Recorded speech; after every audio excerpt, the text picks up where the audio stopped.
बंदी छोड़ सतगुरु रामपाल जी परमेश्वर जी की जय हो।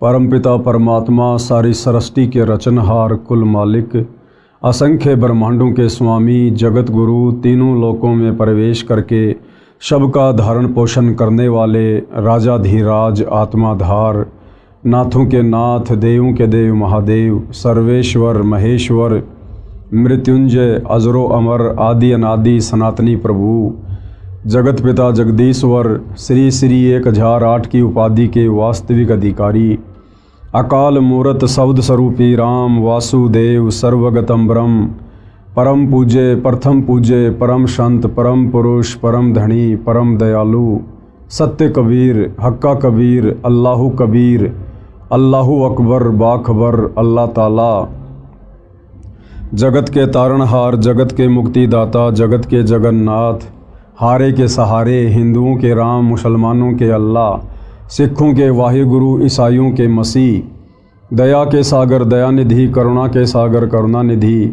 स्वयंभू परिभू संकट मोचन कष्टहरण मंगल करण दुख भंजन अविगत कबीर निर्विकार निर्विषम परमात्मा अलय अलेख सतगुरु आदि अनादि सतगुरु असली मर्यादा पुरुषोत्तम असली राम असली कृष्ण असली घनश्याम असली मुरारी राजाओं के राजा महाराजाओं के महाराजा शहंशाहों के शहंशाह सम्राटों के सम्राट भगवानों के भगवान अल्लाहों के अल्लाह प्रभुओं के प्रभु मसीहाओं के मसीह सच्चे वाहिगुरु बाबाओं के बाबा पीरों के पीर सेठों के सेठ जगत सेठ सावड़सा सेठ सर्वगुण संपन्न अनंत कोटि कलाओं के स्वामी अनंत कोटि ब्रह्मांडों के नायक योगियों में महायोगी ध्यानियों में महाध्यानी सिद्धों में परम सिद्ध ज्ञानियों में तत्वज्ञानी ब्रह्मज्ञानी महाज्ञानी परम ज्ञानी सर्वश्रेष्ठ ज्ञानी विज्ञानी युवा कबीर समर्थ कबीर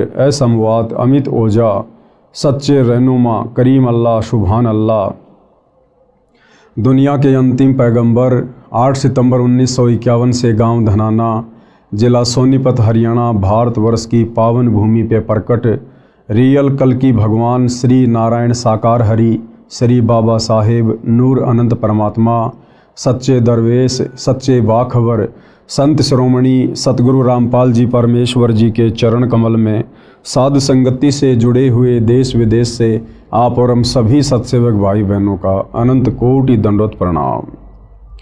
भाई और बहनों, बहुत बड़ी दया बहुत बड़ी मेहर पूरे विश्व पर परम पूज्य परमेश्वर सतगुरु रामपाल जी की, जिनके कर कमल से लिखित पवित्र पुस्तक हिंदू साहिबान नहीं समझे गीता वेद पुराण, इस पुस्तक के ऊपर वीडियो बनाने की श्रृंखला जारी है।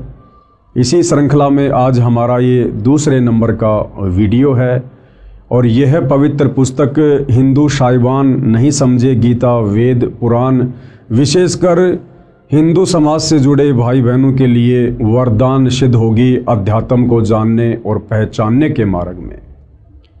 कल के वीडियो में हमने बहुत सारी बातें जानी, विशेषकर सनातनी पूजा क्या होती है, सनातनी पूजा किसे कहते हैं और सनातनी पूजा सतयुग में कितने समय तक सही रूप से चली और उसके बाद कैसे धीरे धीरे विलुप्त होती चली गई।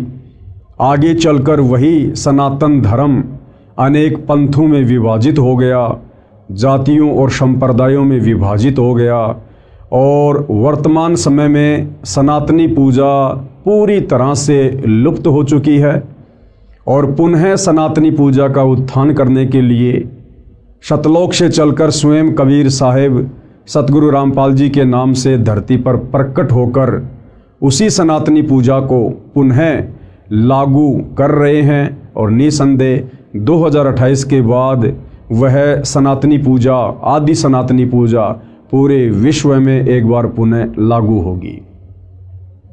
इसके साथ साथ पूज्य गुरुदेव ने हमें बताया कि चारों वेदों में और गीता जी में भक्ति मार्ग का मोक्ष मार्ग का कंप्लीट ज्ञान नहीं है। उसके लिए हमने सूक्ष्म वेद को आधार बनाना पड़ेगा। सूक्ष्म वेद यानी कबीर परमात्मा स्वयं पृथ्वी पर चलकर संत रूप में जब ज्ञान देते हैं उस ज्ञान को लिपिबद्ध कर लिया जाता है, जिसको कबीर वाणी के नाम से भी जाना जाता है। तो 650 साल पहले कबीर परमात्मा सतलोक से चलकर बनारस के काशी शहर में प्रकट हुए थे। 120 वर्ष तक उन्होंने हम आत्माओं को ज्ञान दिया, तत्व ज्ञान दिया। आगे चलकर एक अच्छी आत्मा आदरणीय धर्मदास जी के माध्यम से उस ज्ञान को कबीर सागर नामक पुस्तक में लिपिबद्ध कर लिया गया, जिसको 5वां वेद सूक्ष्म वेद कहते हैं। लेकिन आगे चलकर धीरे धीरे काल प्रेरणा से, काल के द्वारा भेजे गए संतों ने उस कबीर सागर के ज्ञान में भी मिलावट करनी शुरू कर दी, जिस कारण से कबीर परमेश्वर को पुनः आज से लगभग 300 वर्ष पहले गांव छुडानी, जिला झज्जर, हरियाणा में आदरणीय गरीबदास जी के रूप में प्रकट होना पड़ा।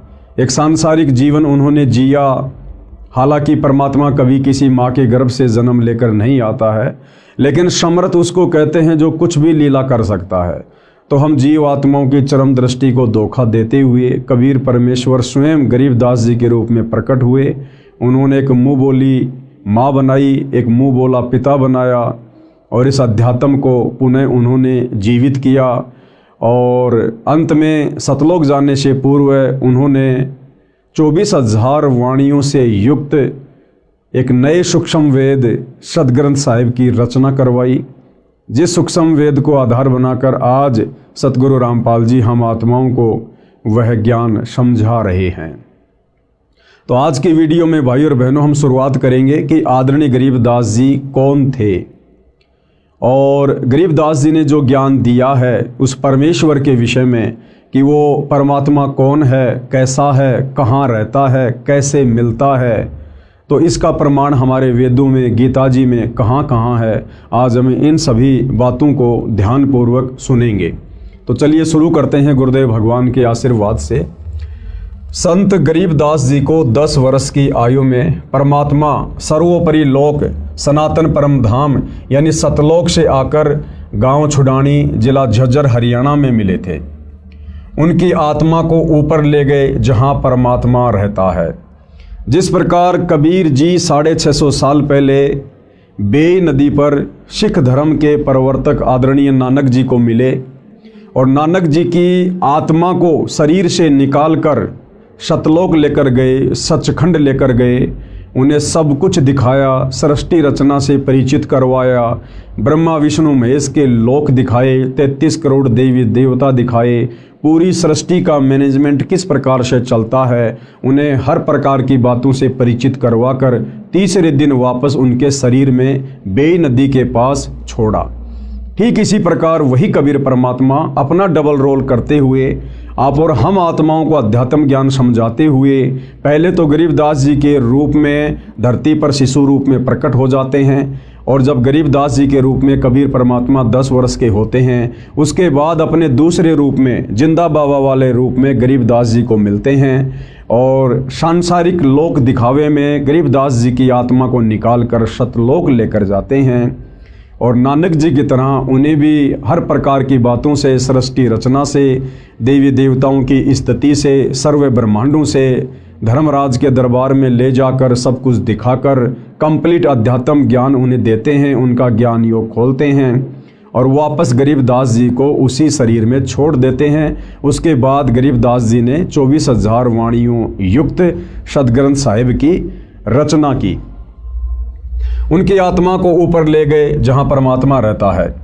अब वो परमात्मा कहाँ रहता है, कौन है वो परमात्मा, कैसा है वो परमात्मा, इसका जिक्र, इसका वर्णन वेदों में कहाँ कहाँ है। प्रमाण ऋग्वेद मंडल 9 सूक्त 54 मंत्र 3 में कहा है कि परमेश्वर सबसे ऊपर के लोक में विराजमान है। परमेश्वर यानी परम अक्षर ब्रह्म, सत्य पुरुष, कबीर देव सबसे ऊपर के लोक में विराजमान है। अब भाई और बहनों, हिंदू समाज के जो श्रद्धालु धर्मगुरु श्री रामचंद्र जी को भगवान कहते हैं, परमात्मा कहते हैं, श्री कृष्ण जी को भगवान कहते हैं, परमात्मा कहते हैं। अब जिस समय ये वेद लिखे गए थे उस समय तक तो भाई और बहनों श्री राम और श्री कृष्ण जी का जन्म भी नहीं हुआ था। तो ये कहाँ से पूर्ण परमात्मा हो सकते हैं, समर्थ भगवान हो सकते हैं? क्योंकि वेद सतयुग में मनु को मिले थे, मनु ने फिर आगे ऋषियों को दिया, फिर आगे आम समाज में ये ज्ञान उतारा गया। तो वेदों का ज्ञान ब्रह्मा जी के द्वारा अपने वंशजों को सतयुग में दिया गया था, जबकि श्री रामचंद्र जी का जन्म तो त्रेता युग में यानी सतयुग के लाखों वर्ष बाद हुआ था, और श्री कृष्ण जी का जन्म तो अभी ज़्यादा समय नहीं बीता है, लगभग 5,500 वर्ष पहले यानी द्वापर के अंत में श्री कृष्ण जी का जन्म हुआ था। तो वेदों में जिस पूर्ण ब्रह्म परमात्मा का जिक्र है वो परमात्मा कौन है? वो है असल में आदि राम, सबसे पहले वाला राम। वो है वास्तव में परमात्मा, परम अक्षर ब्रह्म। ऋग्वेद मंडल 9 सूक्त 54 मंत्र 3 में कहा है कि परमेश्वर सबसे ऊपर के लोक में विराजमान है। प्रमाण के लिए देखें ये फोटोकॉपी इस मंत्र की, जिसका अनुवाद आर्य समाज के अनुवादकों ने किया है। इसके प्रकाशक तिलकराज आर्य, अध्यक्ष आर्य प्रकाशन 814, कुंडेवालान अजमेरी गेट दिल्ली है, तथा मुद्रक अजय प्रिंटर्स शादरा दिल्ली है। और इसमें क्या कुछ लिखा गया है पूर्ण ब्रह्म परमात्मा परम अक्षर ब्रह्म की स्थिति के विषय में हम देखते हैं। प्रमाण ऋग्वेद मंडल नंबर 9 सूक्त 54 मंत्र 3। ये मंत्र आपके सामने है, आप इसको देख सकते हैं, पढ़ सकते हैं। इसका वास्तविक अनुवाद सतगुरु रामपाल जी ने किया है, जो इस प्रकार से है। विवेचन में हम पढ़ते हैं परमेश्वर ने क्या लिखा है, किस प्रकार समझाया है। विवेचन ऋग्वेद मंडल 9 सूक्त 54 मंत्र 3 की फोटोकॉपी में आप देखें। इसका अनुवाद आर्य समाज के विद्वानों ने किया है, यानी समाज को ये भ्रमणा ना हो कि भाई कहीं संत रामपाल जी ने अपनी तरफ से तो वेदों के इन मंत्रों का अनुवाद नहीं कर दिया गया है। इसलिए आप भाई बहनों की संतुष्टि के लिए, आपके विश्वास के लिए, आर्य समाज के जिन विद्वानों को आप जी संस्कृत के प्रकांड ज्ञाता मानते हैं, वेदों के मर्मज्ञ मानते हैं, उन्हीं के द्वारा अनुवादित वेदों की फोटोकॉपी आपको दिखाई गई है, ताकि आपको कोई शंका ना रहे है कि परमेश्वर के विषय में उन विद्वानों ने क्या कुछ लिखा है। उनके अनुवाद में भी स्पष्ट है कि वह परमात्मा भुवनोपरि यानी संपूर्ण ब्रह्मांडों के ऊर्ध्व यानी ऊपर वाले, अर्थात ऊपर तिष्ठति यानी विराजमान है, ऊपर बैठा है, कि वो सबका परमात्मा जो तीनों लोकों में प्रवेश करके सबका धारण पोषण करता है, परम अक्षर ब्रह्म, वो तीनों लोकों से ऊपर यानी वो सतलोक में विराजमान है, सनातन परम धाम में विराजमान है वो परमात्मा। इसका यथार्थ अनुवाद इस प्रकार है। अयम यानी यह, सोम यानी देव, चंद्रमा जैसा शीतल अमर परमेश्वर, सूर्य है, सूर्य के नए यानी समान, विश्वानी यानी सर्व को यानी सभी को, पुनान यानी पवित्र करता हुआ, भुवनोपरि अर्थात सर्व ब्रह्मांडों के ऊर्ध्व अर्थात ऊपर, तिष्ठति यानी बैठा है। अब भावार्थ में हम इसको अच्छे से समझेंगे। भावार्थ में पूज्य गुरुदेव भगवान ने हमें किस प्रकार से समझाया है। भावार्थ, जैसे सूर्य ऊपर है, क्या कह रहे हैं गुरुदेव भगवान, जैसे सूर्य ऊपर है और अपना प्रकाश तथा उष्णता से सर्व को लाभ दे रहा है। हम सबको पता है कि सूर्य पृथ्वी से करोड़ों किलोमीटर दूर स्थित है, लेकिन सूर्य वहां होते हुए भी पूरी पृथ्वी पर समान रूप से प्रकाश और अपनी उष्णता दे रहा है। इसी प्रकार वो परम अक्षर ब्रह्म, सत्य पुरुष कबीर परमात्मा सबसे ऊपर के लोक में, सनातन परम धाम में, सतलोक में, सचखंड में बैठकर भी अपनी शक्ति से वो परमेश्वर सबका पालन पोषण करता है, सबके कार्य उनके कर्मानुसार सिद्ध करता है। जैसे सूर्य ऊपर है और अपना प्रकाश तथा उष्णता से सभी को लाभ दे रहा है, इसी प्रकार यह अमर परमेश्वर, अमर यानी जिसका कभी विनाश नहीं होता है, कबीर परमेश्वर कभी विनाश में नहीं आते, वे अकाल मूर्त हैं, काल उनको नष्ट नहीं कर सकता। इसी प्रकार यह अमर परमेश्वर जिसका ऊपर के मंत्र में वर्णन किया है, सभी ब्रह्मांडों के ऊपर बैठा है। कबीर परमेश्वर जी ने संत गरीबदास जी को उसी परमेश्वर ने ऊपर ले जाकर पुनः पृथ्वी पर छोड़ा था। उनको मरा हुआ जानकर अंतिम संस्कार के लिए चिता पर रख दिया गया था। ये गरीबदास जी के विषय में एक लंबी कहानी है कि किस प्रकार से गरीबदास जी को मरा हुआ जानकर जब उनकी आत्मा को शरीर से निकालकर जिंदा बाबा के रूप में कबीर परमात्मा सतलोक लेकर गए थे, तो पीछे से गांव वालों ने सोचा कि गरीबदास जी मर चुका है और उनको मरा हुआ जानकर उनके शरीर को चिता पर लेटा दिया था।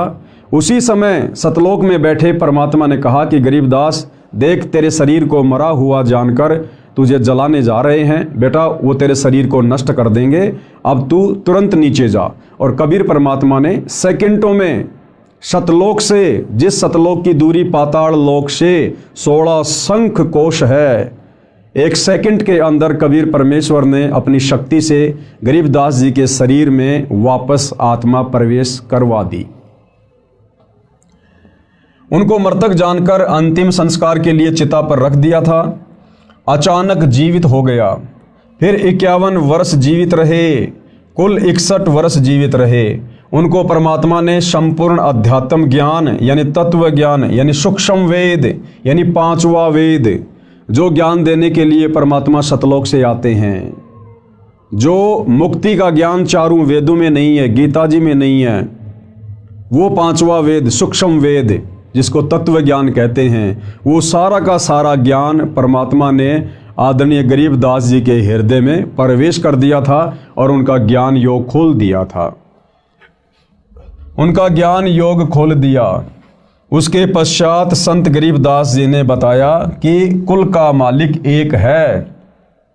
भाइयों और बहनों, जिस प्रकार से परमात्मा ने वेद व्यास जी का ज्ञान योग खोल दिया था और वेद व्यास जी ने पहले के युगों में घटित घटनाओं का चित्रण ज्यों का त्यों 18 पुराणों में, गीता जी में, वेदों में और बहुत सारे ग्रंथ लिखकर उन्होंने किया, इसी प्रकार पूर्ण ब्रह्म परमात्मा अक्षर पुरुष कबीर देव ने आदरणीय गरीबदास जी का भी ज्ञान योग खोल दिया था।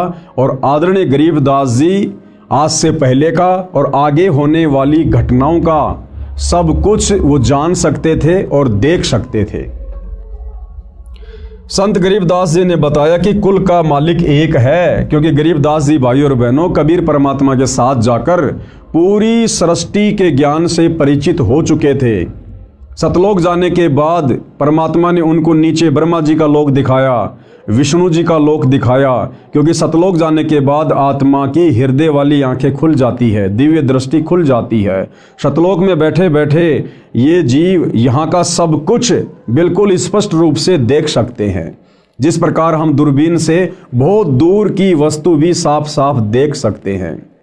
तो सतलोक में बैठे बैठे गरीबदास जी ने नीचे के सारे ब्रह्मांडों को देखा, ब्रह्मा विष्णु महेश के लोक को देखा, दुर्गा के लोक के देखा, काल का 21वां ब्रह्मांड देखा जहाँ पर वो बैठा हुआ रहता है और जीव आत्माओं को तपतशिला पर भून भून के खाता है। ये सारा ज्ञान आदरणीय गरीबदास जी को कबीर परमेश्वर ने दिया। उस आधार से गरीबदास जी कह रहे हैं। उसके पश्चात संत गरीबदास जी ने बताया कि कुल का मालिक एक है, यानी सबसे सर्वोपरि परमात्मा एक ही है, सबसे सर्वशक्तिमान परमात्मा एक ही है, पूरी सृष्टि का धारण पोषण करने वाला, सभी जीवात्माओं को अपनी शक्ति से चलाने वाला, सारे ब्रह्मांडों का संचालन करने वाला वो परमात्मा केवल एक ही है, कबीर परमात्मा, परम अक्षर ब्रह्म, सत्य पुरुष। वह परम अक्षर ब्रह्म यानी सत्य पुरुष है। विश्व के सब प्राणी उसी के बच्चे हैं, यानी ब्रह्मा विष्णु महेश, 33 करोड़ देवी देवता, दुर्गा, काल, महाकाल, जितने भी जीव हैं, प्राणी हैं इस सृष्टि में, हम सब उस कबीर परमेश्वर की वचन शक्ति से उत्पन्न उनके बच्चे हैं, हम उनकी संतान हैं। और असल में परमात्मा कहलाने के लायक केवल वे अकेले ही हैं। विश्व के सब प्राणी उसी के बच्चे हैं। वर्तमान के धर्म गुरुओं ने धर्म की दीवारें भ्रम के कारण खड़ी कर दी हैं। वर्तमान के धर्म गुरुओं ने धर्म की दीवारें नादानी में, तत्व ज्ञान के अभाव में, सच्चे सतगुरु की शरण के अभाव में खड़ी कर दी हैं। क्योंकि हमारे धर्म गुरुओं को, वो चाहे आदि शंकराचार्य जी रहे हों, चाहे वर्तमान के चारों शंकराचार्य हों, चाहे इनसे पहले वाले शंकराचार्य हों, या अन्य जितने भी संत महात्मा मंडलेश्वर हैं, इन्होंने संस्कृत का ज्ञान तो ग्रहण कर लिया, लेकिन एक संस्कृत भाषा को पढ़ने से, लिखने से, उसका ज्ञान हो जाने से वेदों का ज्ञान समझ में आ जाएगा, वो संकेत समझ में आ जाएंगे, ये जरूरी नहीं होता है। तो हमारे आचार्यों को, शंकराचार्यों को, धर्म गुरुओं को, इनको संस्कृत भाषा का तो ज्ञान था, लेकिन संस्कृत भाषा में वेदों के श्लोक हमें भक्ति मार्ग के विषय में क्या समझाना चाहते हैं, ये हमारे धर्मगुरु नहीं समझ पाए। और जितना उन्होंने समझा अपनी बुद्धि अनुसार, उस प्रकार से उल्टा सीधा ज्ञान उन्होंने समाज में पेश कर दिया, जिस कारण से सनातन धर्म के टुकड़े होते चले गए। सनातन धर्म से फिर मुसलमान धर्म निकला, हिंदू धर्म निकला, ईसाई धर्म निकला, जैन धर्म निकला, नया सिख धर्म बन गया, बहुत सारे संप्रदाय और जातियां बनती चली गई, सिर्फ और सिर्फ तत्व ज्ञान के अभाव में, इन सदग्रंथों को ना समझ पाने के कारण हमारे धर्मगुरुओं ने धीरे धीरे समाज को अनेक संप्रदायों में बांट दिया। अन्यथा आदरणीय गरीबदास जी कह रहे हैं, गरीब वही मोहम्मद, वही महादेव, वही आदम, वही ब्रह्मा, गरीबदास दूसरा कोई नहीं, देख आपने घर मां। क्या कह रहे हैं गरीबदास जी? हम सभी आत्माओं को समझाते हुए, जो आपस में धर्मों में बढ़ चुके हैं, कोई हिंदू बन गया, कोई मुसलमान बन गया, कोई सिख बन गया, कोई ईसाई बन गया, तो जब गरीबदास जी परमपिता परमात्मा कबीर जी के साथ सतलोक गए थे और उन्होंने जब सब कुछ देखा, उसके बाद गरीबदास जी ने वापस आकर अपनी अमृतवाणी में कहा है कि भाई और बहनों, ना तो मुसलमान अलग है, ना मुसलमान धर्म के प्रवर्तक अलग हैं, ना हिंदू धर्म अलग हैं, ना हिंदू धर्म के देवी देवता अलग हैं। और क्या कहा? गरीब वही मोहम्मद और वही महादेव। गरीबदास जी कह रहे हैं कि मुसलमान धर्म के प्रवर्तक हजरत मोहम्मद, ये कौन थे, ये कहाँ से आए थे? कह रहे हैं कि ये शंकर जी के गण थे। हजरत मोहम्मद वाली आत्मा, ये महादेव यानी शंकर जी के लोक से आए थे, और वही आदम, वही ब्रह्मा। और मुसलमान धर्म जिसे इंसानों का बाप कहते हैं, बाबा आदम, गरीबदास जी कह रहे हैं कि वो बाबा आदम, वो ब्रह्मा जी के लोक से आए थे। वो ब्रह्मा जी के लोक में वो एक गण थे और ब्रह्मा जी ने उनको नीचे भेजा था। यानी कोई हिंदू मुसलमान अलग अलग नहीं है। ये तो हमारे धर्म गुरुओं की नादानी के कारण है, मुसलमान धर्म गुरुओं की नादानी के कारण, हिंदू धर्म गुरुओं की नादानी के कारण, जो इन शास्त्रों को ठीक से समझ नहीं पाए और सच्चा ज्ञान समाज में पेश नहीं कर पाए। फिर हम लोगों ने अपने आप को भिन्न भिन्न समझ लिया। तो गरीबदास जी कह रहे हैं कि मोहम्मद कहो चाहे महादेव कहो, एक ही बात है। यानी महादेव के लोक से हजरत मोहम्मद जी आए थे, और आदम कहो चाहे ब्रह्मा जी कहो, एक ही बात है। क्यों? क्योंकि ब्रह्मा जी के लोक से बाबा आदम की आत्मा आई थी। और कह रहे हैं गरीबदास दूसरा कोई नहीं, देख अपने घर मां। गरीबदास जी कह रहे हैं कि जो सत भक्ति मुझे कबीर परमात्मा ने प्रदान की, तुम भी वही भक्ति करो सच्चे सतगुरु से लेकर। और जब तुम सत भक्ति करोगे मर्यादा में रह के, परमात्मा तुम्हारी दिव्य दृष्टि खोलेगा और तुम्हें फिर दूध का दूध और पानी का पानी हो जाएगा। जब हम इस शरीर से भक्ति करना शुरू करेंगे, परमात्मा इसी शरीर में दिखा देंगे। ऊपर के लोकों की सारी रचना संरचना, वहाँ की व्यवस्था, हमें वास्तविक उस आदि सनातन पंथ का पुनः ज्ञान होगा। अर्थात संत गरीबदास जी ने कहा है कि हजरत मोहम्मद जी शिवलोक से आई आत्मा थे, इसलिए मुसलमान धर्म का प्रवर्तक भी परमात्मा शिव की खास आत्मा है। भाई और बहनों, यहाँ शिव जी के लिए गरीबदास जी ने परमात्मा शब्द का प्रयोग किया है, क्योंकि ये ब्रह्मा विष्णु महेश, ये एक ब्रह्मांड में 3 लोकों के स्वामी हैं। आप इनको 3 लोकों के यानी पृथ्वी, पाताल और स्वर्ग, इन लोकों के परमात्मा भी कह सकते हैं, इनको भगवान भी कह सकते हैं, इनको साहिब भी कह सकते हैं। परंतु ये सारी सृष्टि के परमात्मा नहीं है। जिस प्रकार हम एक थानेदार को भी साहिब शब्द से संबोधित करते हैं, हम डीआईजी को भी साहिब कहते हैं, फिर प्रधानमंत्री और राष्ट्रपति को भी हम साहिब शब्द से संबोधित करते हैं। लेकिन उनकी शक्ति में कितना अंतर है? हैं सभी साहिब अपने अपने क्षेत्र के, लेकिन उनकी शक्तियों में दिन और रात का अंतर है। इसी प्रकार ब्रह्मा विष्णु महेश को भी कहीं कहीं पर परमात्मा की संज्ञा दी गई है, भगवान की संज्ञा दी गई है, परंतु ये ब्रह्मा विष्णु महेश जी उस परमात्मा की श्रेणी में नहीं है, उस भगवान की श्रेणी में नहीं है जो वास्तव में सारी सृष्टि का संचालन करता है, जो वास्तव में पूरे ब्रह्मांड की आत्माओं का धारण पोषण करता है। इसलिए मुसलमान धर्म का प्रवर्तक भी परमात्मा शिव की खास आत्मा है। बाबा आदम के विषय में कहा जाता है कि ये ब्रह्मा जी के लोक से नीचे आए थे, इसलिए ब्रह्मा जी व आदम जी का मूल निवास स्थान एक ही है। यदि मेरी बात पर विश्वास नहीं होता है, गरीबदास जी कह रहे हैं, अगर आपको मेरी बातों पर विश्वास नहीं है तो अपने घर यानी शरीर रूपी महल में मेरी बताई साधना करके देखो। गरीबदास जी कह रहे हैं कि भैया मैं जो साधना तुम्हें बता रहा हूँ कबीर परमात्मा के द्वारा बताई गई, आप भी उसी साधना को मर्यादा में रह के करो, आपको भी स्पष्ट रूप से दिखाई देगा और आपकी सारी संशय समाप्त हो जाएंगी, आपकी दिव्य दृष्टि खुल जाएगी, यानी अध्यात्म को समझने की दृष्टि परमात्मा के आशीर्वाद से खुल जाएगी। फिर आपको विश्वास हो जाएगा कि विश्व के सभी मानव एक परमपिता की संतान है। उसके बाद भाई और बहनों हमारी भक्ति शुरू होती है। यदि हम धर्मों में बटे रहेंगे, जातियों में बटे रहेंगे, वर्णों में बटे रहेंगे और एक दूसरे को अपना शत्रु दुश्मन मानकर अगर हम इस दृष्टिकोण से चलने की कोशिश करेंगे तो हम भक्ति मार्ग पर कभी भी सफल नहीं हो सकते। हमने सबसे पहले उस एक परमपिता परमेश्वर को जानना पड़ेगा, पहचानना पड़ेगा, उनके विधान को, उनके संविधान को जानना पड़ेगा।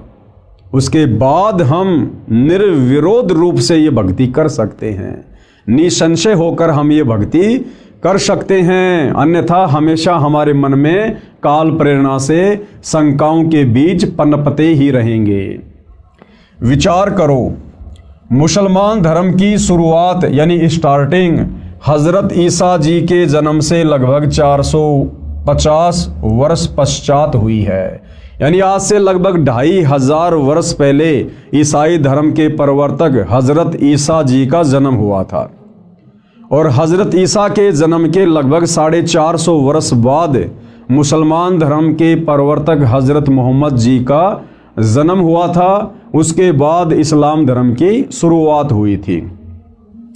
आदि शंकराचार्य जी का जन्म ईसा जी से 508 वर्ष पहले हुआ था और जो आदि शंकराचार्य थे उनका जन्म ईसाई धर्म के प्रवर्तक हजरत ईसा जी से लगभग 508 वर्ष पहले हुआ था और आदि शंकराचार्य जी ने ही हिंदू धर्म की नींव डाली थी।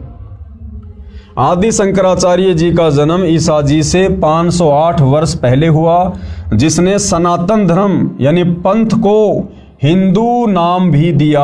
आदि शंकराचार्य ने देवी देवताओं की पूजा का विधान बताकर, जो देवी देवताओं की पूजा शास्त्रों के विरुद्ध है, उन्होंने उसी सनातन धर्म को हिंदू धर्म का नाम दिया। सनातन धर्म यानी हिंदू नाम भी दिया। मूर्ति पूजा, देवी देवताओं की पूजा पर आधारित कर दिया। आदि शंकराचार्य जी से पहले कोई भी व्यक्ति मूर्ति पूजा नहीं किया करता था, पाखंड पूजा नहीं किया करता था, देवी देवताओं की पूजा नहीं हुआ करती थी। केवल वेदों के अनुसार एक ब्रह्म का ओम मंत्र जाप किया करते थे। लेकिन आदि शंकराचार्य जी ने सनातन धर्म यानी उस पंथ को फिर हिंदू नाम भी दिया और मूर्ति पूजा, देवी देवताओं की पूजा पर समाज को आधारित कर दिया। सनातन धर्म सतयुग से चला आ रहा है, इसलिए हजरत ईसा जी, हजरत मूसा जी, हजरत आदम जी तथा हजरत मोहम्मद जी के जीव पहले सनातनी थे। सनातन धर्म सतयुग से चलता हुआ आ रहा है।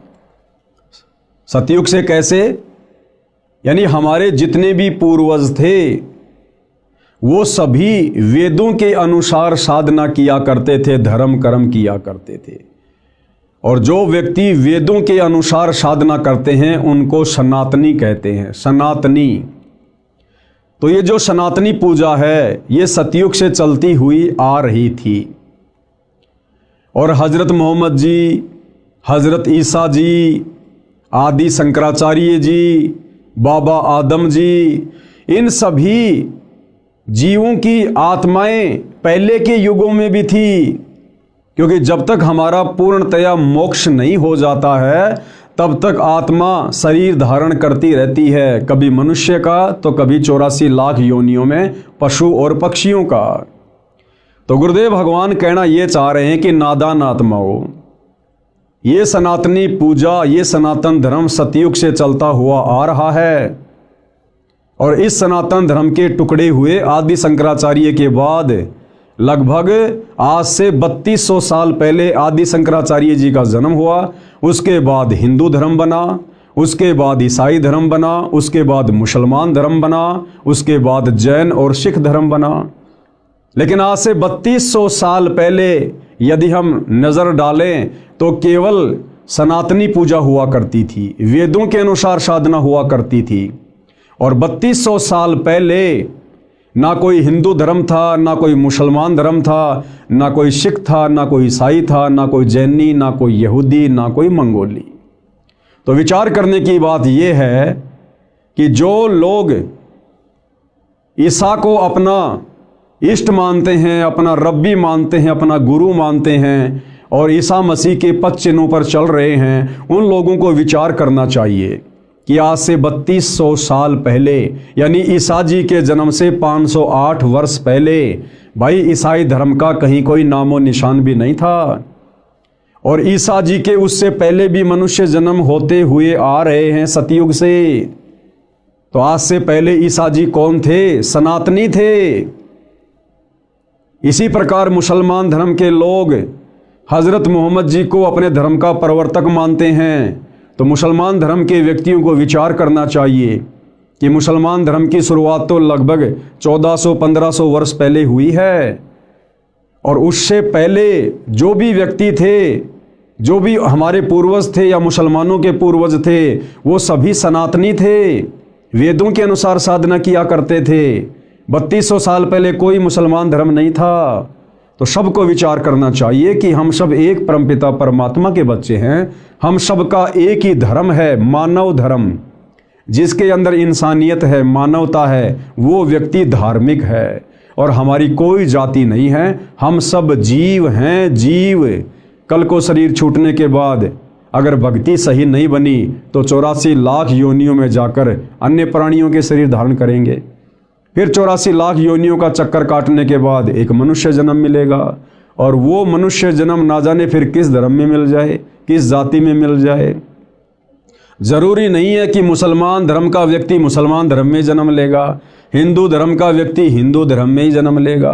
क्योंकि वर्तमान में हम जितने भी व्यक्ति आपस में धर्मों में बटे हुए हैं, हिंदू, मुसलमान, सिख, ईसाई, आज से 3200 वर्ष पहले हमारे पूर्वज सनातनी थे, सभी वेदों के अनुसार साधना किया करते थे।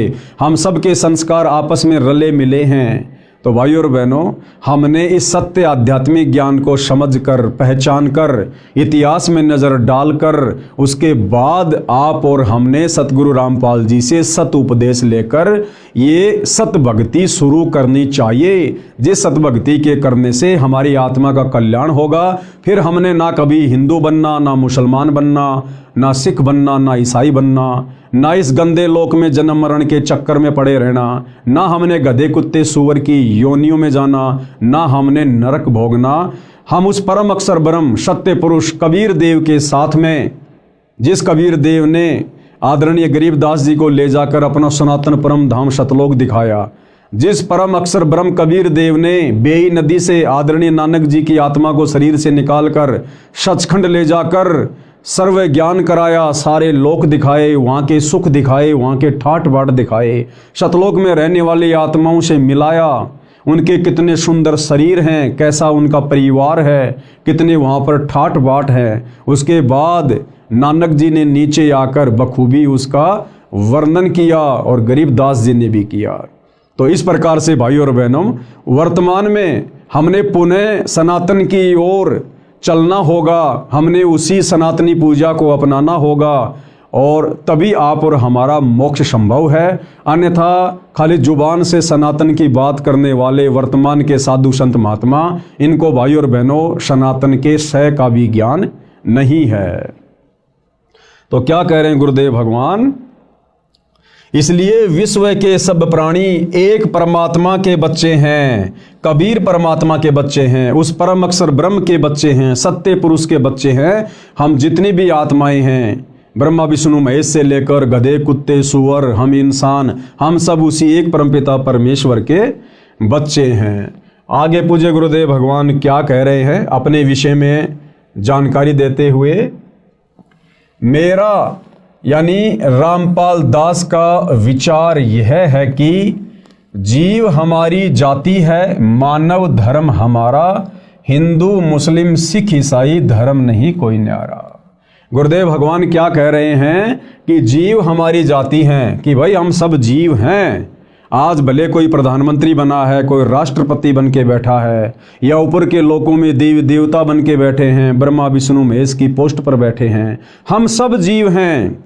जब कल को ब्रह्मा विष्णु महेश का समय पूरा होगा, जब उनकी वो गद्दी छीन ली जाएगी काल के द्वारा, फिर उनको नीचे के लोकों में पटका जाएगा, वो भी आप और हमारी तरह साधारण से मनुष्य का जीवन जिएंगे।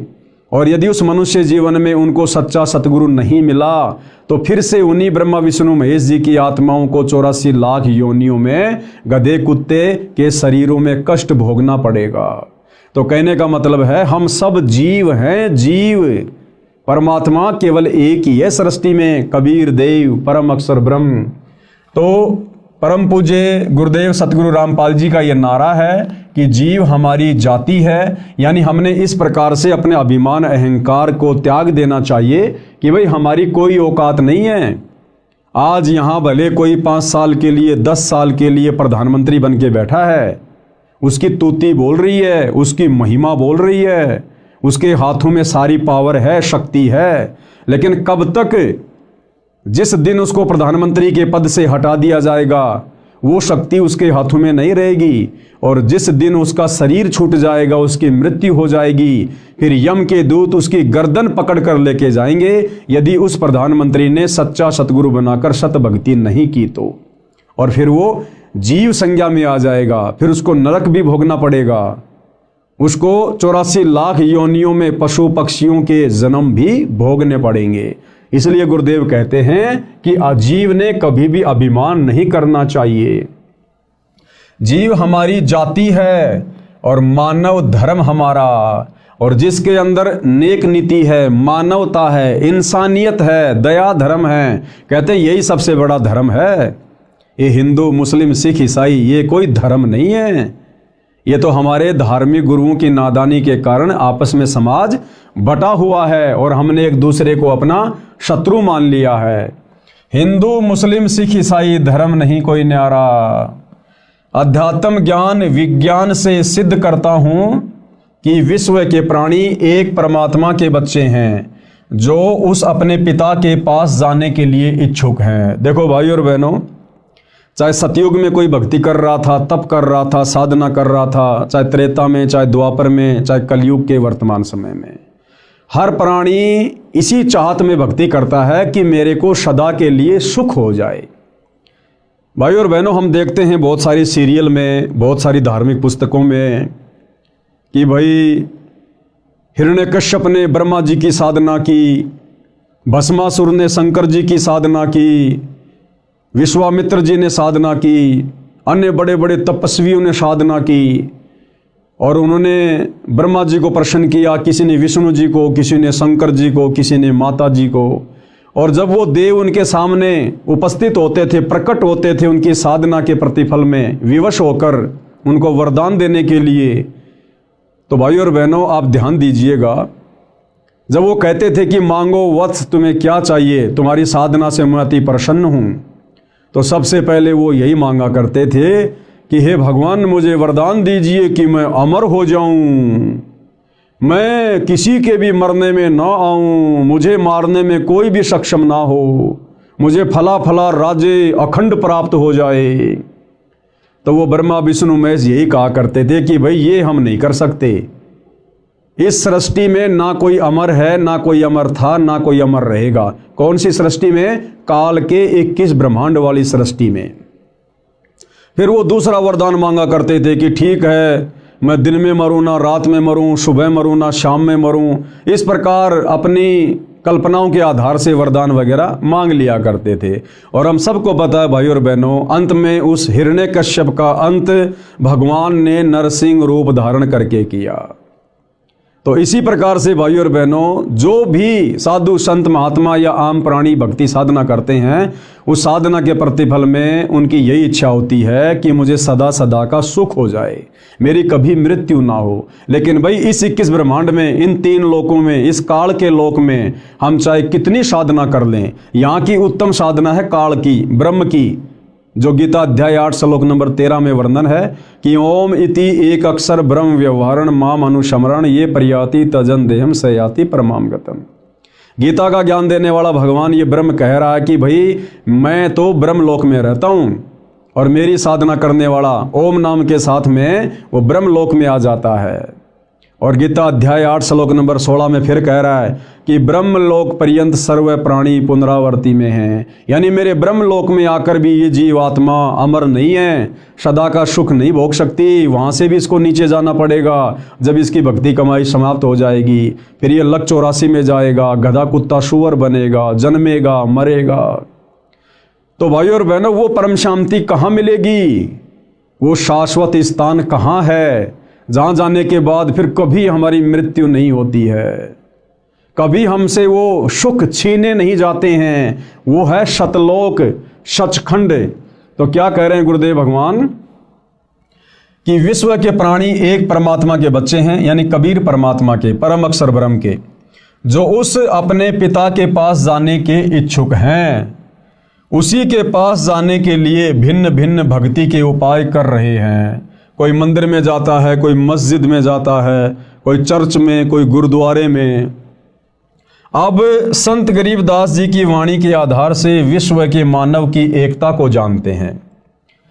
संत गरीबदास जी की उपरोक्त वाणी का भावार्थ है कि विश्व के सब मानव, स्त्री या पुरुष, शरीर की संरचना एक समान है। यानी विश्व में जितने भी मानव शरीरधारी प्राणी हैं, स्त्री या पुरुष या किन्नर, तो गुरुदेव भगवान कह रहे हैं कि सबके शरीर की रचना एक समान है। हिंदू का भी नाक यही मिलेगा, मुसलमान का भी यही मिलेगा। हिंदू की भी 2 आंखें हैं, मुसलमानों की भी 2 आंखें हैं। हिंदू का शरीर भी एक समान है, मुसलमान का शरीर भी एक समान है। हिंदुओं की माता बहनों की शरीर की रचना भी एक जैसी है, मुसलमानों की माता बहनों की शरीर की रचना भी एक जैसी है। और हिंदुओं के शरीर में भी देवी देवताओं का वास है, कमल चक्र बने हुए हैं। मुसलमानों के शरीर में भी देवी देवताओं का वास है, कमल चक्र बने हुए हैं। सबके शरीर की रचना एक समान है। फिर भला हम अलग अलग कैसे हुए? हम सबको उत्पन्न करने वाला, बनाने वाला एक ही परमात्मा है। हम एक ही परमेश्वर की संतान हैं। भले वर्तमान में अज्ञानता के कारण हम उसे भिन्न भिन्न नामों से जानते हैं। जैसे कोई कहे मारो राम बड़ो है, कोई कहे खुदाई रे, कोई कहे ईसा मसीह बड़ो है, ये बाटा रहे लगाई रे।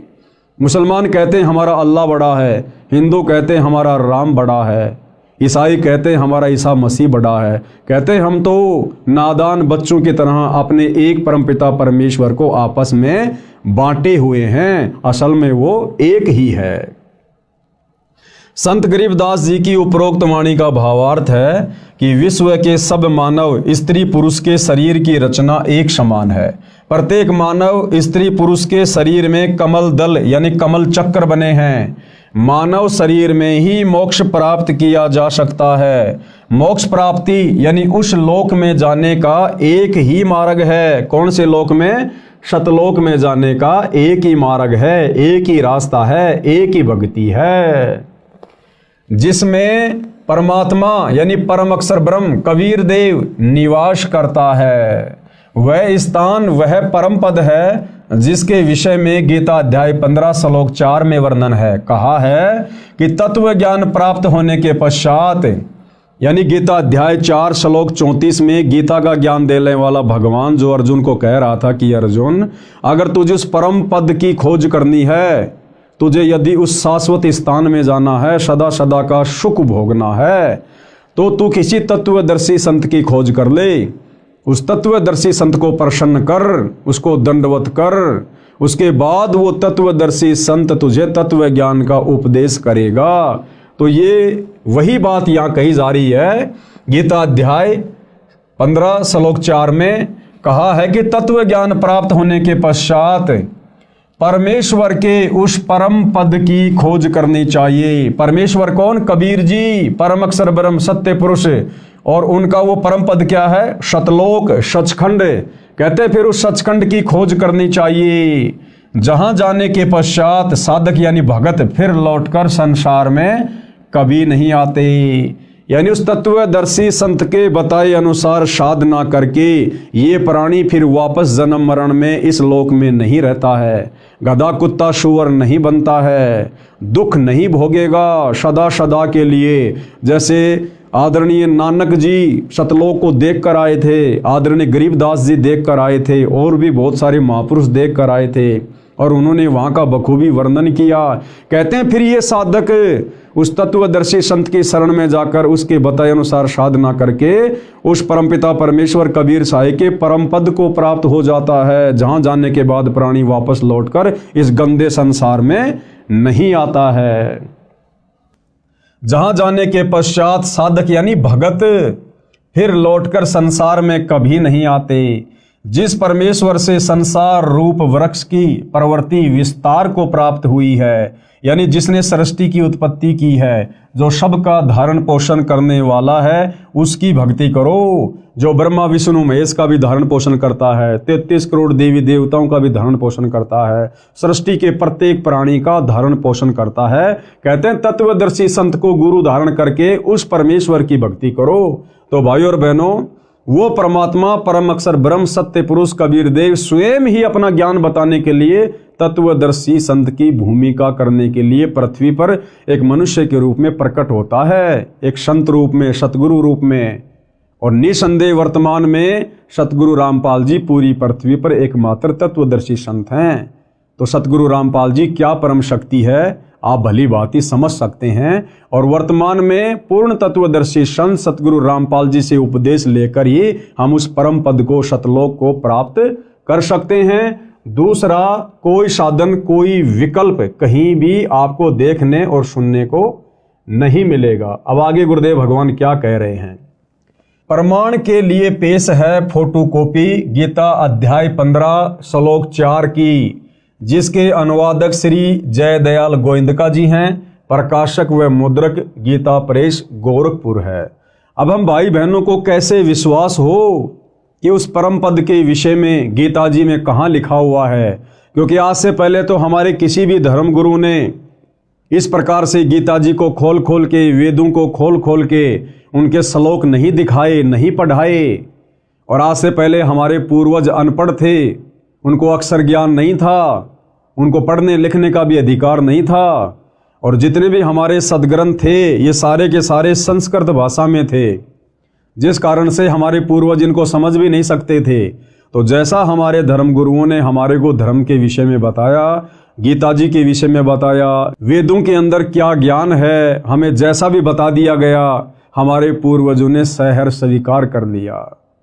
लेकिन भाइयों और बहनों, आज सतगुरु रामपाल जी उंगली रख रख कर हमें इन समस्त धार्मिक ग्रंथों की गूढ़ सच्चाई से परिचित करवा रहे हैं।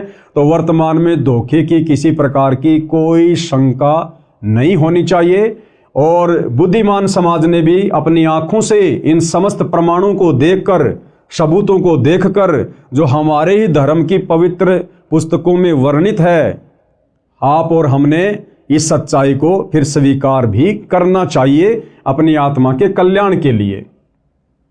तो गीता अध्याय 15 श्लोक 4 हमें क्या ज्ञान दे रहा है।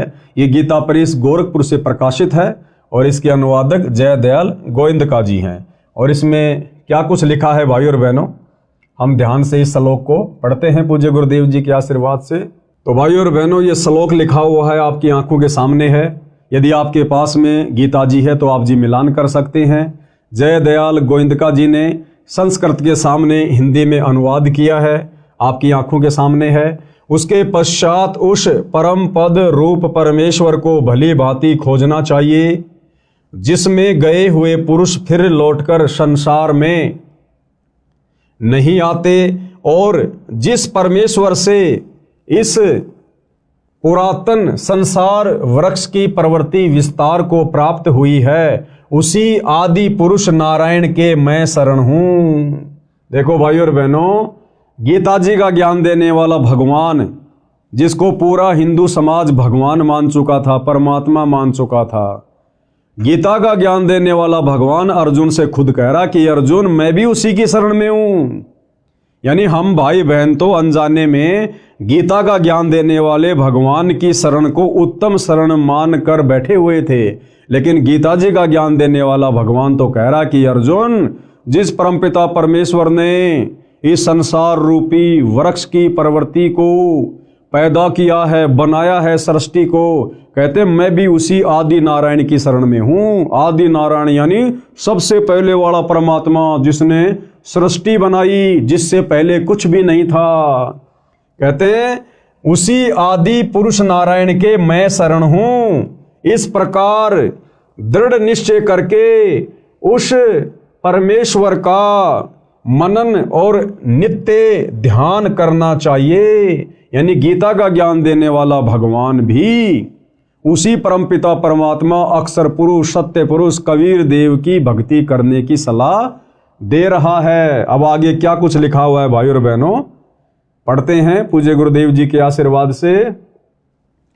शरीर में बने कमलों की जानकारी, यानी शरीर चाहे हिंदू का हो, चाहे मुसलमान का, सिख का, चाहे ईसाई का, सबके शरीर की रचना एक समान है, क्योंकि हम सब एक ही परमपिता परमेश्वर के बच्चे हैं। और हमारे शरीर में कमल दल, कमल चक्कर कहाँ कहाँ हैं, किन किन देवताओं का उनमें वास है, पूज्य गुरुदेव भगवान के आशीर्वाद से हम जानकारी प्राप्त करते हैं। परम अक्षर ब्रह्म यानी सबके मालिक के परम धाम स्थान में जाने का एक मार्ग है, यानी सतलोक में जाने का केवल एक ही भक्ति मार्ग है, जो उस तत्वदर्शी संत के पास है। और वो तत्वदर्शी संत वर्तमान में धरती पर सतगुरु रामपाल जी हैं, जो मानव शरीर में बने कमल चक्रों से होकर गुजरता है, अन्य कोई मार्ग नहीं है। यानी सतगुरु रामपाल जी इस पूरे विश्व में एकमात्र हमें वो सत भक्ति प्रदान करने के लिए आए हैं, जिससे हमारे शरीर में बने कमल चक्र खुलेंगे, और इनके खुलने के बाद ही हमारी आत्मा अंतिम समय में जब शरीर छोड़ेगी तो उन्हीं कमल चक्रों में से होकर त्रिकुटी पर जाएगी, उस परम अक्षर ब्रह्म के परम धाम को जाएगी, सतलोक को जाएगी। दूसरा कोई मार्ग नहीं है, अन्य कोई मार्ग नहीं है। ये कमल चक्कर मानव शरीर में रीढ़ की हड्डी के साथ साथ अंदर की ओर स्थान स्थान पर बने हैं, जिनकी स्थिति समझने के लिए कृपया मानव चित्र को देखिएगा। अब वो कमल चक्कर का यहाँ पर एक फोटो बनाकर हमें समझाया गया है। तो भाइयों और बहनों, ये फोटो कॉपी है। हिंदू, मुसलमान, सिख, ईसाई यानी पूरे विश्व के जितने भी मानव शरीरधारी प्राणी हैं, स्त्री या पुरुष, उन सब के शरीर की रचना सेम टू सेम है। सभी के शरीर के कमल चक्कर में इन देवी देवताओं का वास है, जिनके नाम, गांव, पते सब कुछ इनके आगे लिखे हुए हैं। कौन से चक्कर में कौन से देवता का वास है, कौन से दल में कौन से देवता का वास है। शरीर पिंड में बने कमल चक्करों के चित्र। अब हम इसको आगे पढ़ते हैं। आप देख रहे हैं ये चित्र, इसमें प्रत्येक कमल की स्थिति स्पष्ट की है। प्रत्येक कमल में प्रवेश द्वार है जो बंद रहता है। ये कमल चक्कर केवल सतगुरु रामपाल जी की सत भक्ति करने वाले भक्तों के ही खुलते हैं। अन्य किसी भी विधि से, किसी भी भक्ति से आप चाहे लाख वर्ष मनमुखी जाप कर लो, राधे राधे श्याम का जाप कर लो, ओम नमो भागवते वासुदेवाय का जाप कर लो, कावड़ ले आओ, पैदल यात्रा कर लो, हिमालय की गुफाओं में चले जाओ, किसी भी यत्न और प्रयत्न से मानव शरीर में बने कमल चक्र नहीं खुलते, जिन कमल चक्रों से अंत में हमारी आत्मा उस परम धाम को जाती है। इस प्रकार की स्थिति प्रत्येक मानव स्त्री पुरुष के शरीर में है। सब कमल चक्र बंकनाल एक टेढ़ी मेढ़ी नाड़ी से जुड़े हैं। वह पाइप यानी नलकी की तरह हैं, जिसको बंकनाल कहा जाता है। उसमें कमलों के द्वारों से अन्य कोई प्रवेश द्वार नहीं है। जीवात्मा हृदय कमल में रहता है। जो सत्य भक्ति करता है वह परायण काल में यानी शरीर छोड़ने के बाद यानी संसार से जाने के समय हृदय कमल से मूल कमल में आता है, वहाँ से ऊपर को चलता है। उसकी सारे जीवन की भक्ति की शक्ति से सब कमल चक्कर खुले होते हैं। वह निर्बाध अपने इष्ट धाम में चला जाता है। जिस प्रकार भाइयों और बहनों हम गाड़ी लेकर टोल टैक्स पार करने की कोशिश करते हैं, और भाइयों और बहनों जिसकी गाड़ी पर फास्ट टैग लगा हुआ है और जिसके फास्ट टैग में पैसे हैं, उस टोल टैक्स पर जाते ही ऑटोमेटिक वहाँ का बैरियर हट जाता है और गाड़ी टोल टैक्स को पार कर जाती है। इसी प्रकार शरीर छोड़ते समय जिन आत्माओं के कमल चक्कर खुले होंगे वही आत्माएं उस परम अक्षर ब्रह्म के शतलोक को प्राप्त होगी। बाकी यही गधे कुत्ते सुअर बनते रहेंगे, नरक में स्वर्ग में धक्के खाते रहेंगे, 84 लाख योनियों में भटकते भरमते रहेंगे। तो ये कमल चक्कर खोलने की सतभक्ति वर्तमान में केवल सतगुरु रामपाल जी के पास है, केवल सतगुरु रामपाल जी के पास में। और आगे पूज्य गुरुदेव भगवान हमें क्या बता रहे हैं? विशेष जैसे टीवी यानी टेलीविजन में चैनल बने होते हैं, जो कार्यक्रम टीवी पर देखा जाता है वह वास्तव में कहीं अन्य स्थान पर हो रहा होता है। जिस प्रकार बहुत सारे भाई बहन क्रिकेट का मैच देखते हैं अपने घरों में बैठकर। भाई और बहनों क्रिकेट का मैच हो रहा है दुबई में और हिंदुस्तान वाले सेम टाइम अपने घर पर टीवी में देख रहे हैं। इसी प्रकार ये ब्रह्मा विष्णु महेश जी अपने अपने लोकों में ऊपर हैं, लेकिन उनकी शक्ति हमारे शरीर में बने इन कमल चक्रों में समाई रहती है। उनकी जो तरंगे हैं, उनकी जो वो गुण हैं, उनकी जो पावर है वो वहाँ से हमारे को प्रभावित करती रहती है। तो इसी प्रकार गुरुदेव भगवान ने हमें टीवी का उदाहरण देकर समझाना चाहा है। जैसे टीवी यानी टेलीविजन में चैनल बने होते हैं, जो कार्यक्रम टीवी पर देखा जाता है वह वास्तव में कहीं अन्य स्थान पर हो रहा होता है, वह चैनल पर दिखाई देता है। इसी प्रकार निम्न देव व परमात्मा अपने अपने लोकों में रहते हैं, यानी हमारे शरीर में बने हुए कमलों में जो देवी देवता विराजमान हैं वो वास्तव में अपने ऊपर के लोकों में हैं, अपने यथा स्थान पर हैं। लेकिन जब हमारे ये कमल चक्कर खुल जाते हैं तो हम ऊपर के लोकों में, उन देवी देवताओं के लोकों में क्या कुछ घटनाएं घटित हो रही हैं हम सब कुछ देख सकते हैं। जिस प्रकार मैच हो रहा है साउथ अफ्रीका में और हम हिंदुस्तान में अपने टीवी में, यदि हमारे टीवी का वो कनेक्शन सही है, डिश वगैरह सही है और रिचार्ज है, तो हम रिमोट दबाकर घर बैठे टीवी पर दक्षिणी अफ्रीका में हो रहे उस प्रोग्राम को देख सकते हैं। तो हमारे शरीर में जो कमल चक्र हैं और उनमें जिन जिन देवी देवताओं का वास है, यानी सवाद चक्र में ब्रह्मा और शांतरी जी का वास है, और मूल कमल में श्री गणेश जी का वास है, और नाभि कमल में श्री विष्णु जी और लक्ष्मी जी का वास है, कंठ कमल में श्री दुर्गा जी का वास है, हृदय कमल में शंकर और पार्वती जी का वास है। और जब हमें सच्चे सतगुरु से, तत्वदर्शी संत से इन कमल चक्रों को खोलने की सतभक्ति प्राप्त हो जाती है तो भाइयों और बहनों हम खुली आंखों से सब कुछ वो नज़ारा देख सकते हैं। इसीलिए तो आदरणीय गरीबदास जी ने पहले अपनी वाणी में कहा था कि वही मोहम्मद, वही महादेव, वही आदम, वही ब्रह्मा, और दास गरीब दूसरा कोई नहीं, देख आपने घर मां। यानी सच्चे सतगुरु से सतभक्ति प्राप्त करके इन कमल चक्रों को खोलकर उसके बाद आप अपनी आंखों से देख सकते हैं कि हजरत मोहम्मद जी कहाँ से आए थे और बाबा आदम जी कहाँ से आए थे। उसके बाद हमारे सारे संशय स्वतः ही समाप्त हो जाते हैं।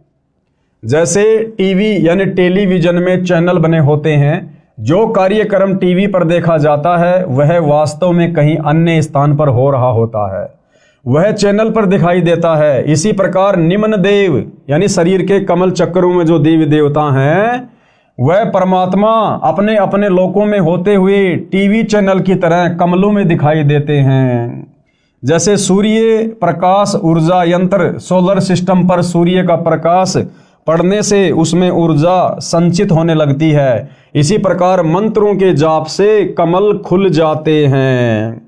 जिस प्रकार सूर्य हमारे से कितना करोड़ों किलोमीटर दूर है और आजकल वैज्ञानिकों ने एक सोलर सिस्टम बना दिया, सोलर पैनल, और जैसे सूर्य की किरणें उस सोलर पैनल पर गिरनी शुरू होती हैं, नीचे इन्वर्टर से बैटरी चार्ज होनी शुरू हो जाती है, वो लाइट जमा होनी शुरू हो जाती है। इसी प्रकार जब हम सच्चे सतगुरु से सत भक्ति प्राप्त करेंगे तो भाइयों और बहनों, ऊपर के लोकों में बैठे हुए देवी देवता और उनके नज़ारे हमारे शरीर के कमल चक्कर में बने हुए, जब वो कमल चक्कर खुल जाते हैं हम बखूबी देख सकते हैं, सारी सच्चाई से परिचित हो सकते हैं। जैसे सूर्य प्रकाश ऊर्जा यंत्र यानी सोलर सिस्टम पर सूर्य का प्रकाश पड़ने से उसमें ऊर्जा संचित होने लगती है, इसी प्रकार मंत्रों के जाप से कमल खुल जाते हैं।